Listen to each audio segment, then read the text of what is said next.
Socialistët kanë vendosur të japin një tjetër shans opozitës për reformën territoriale duke tërhequr nga rendi i ditës projekt vendimin për ndryshimet në përbërjen e Komisionit të Reformës Territoriale.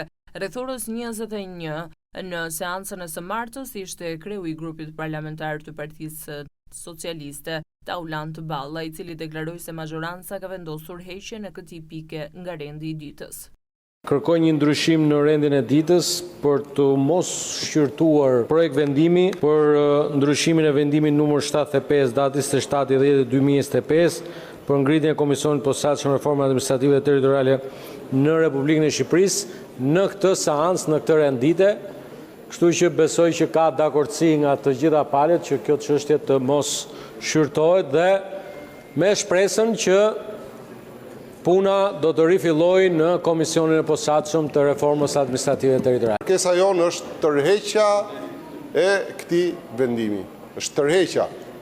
Kjo është ajo që kemi kërkuar, ajo që kemi thënë përgjatë gjithë seancës, sepse tërheqja tregon vullnetin.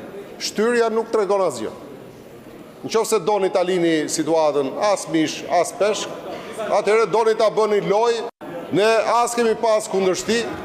I kam thënë që mbledhjet e komisionit kanë qenë ato që kanë qenë.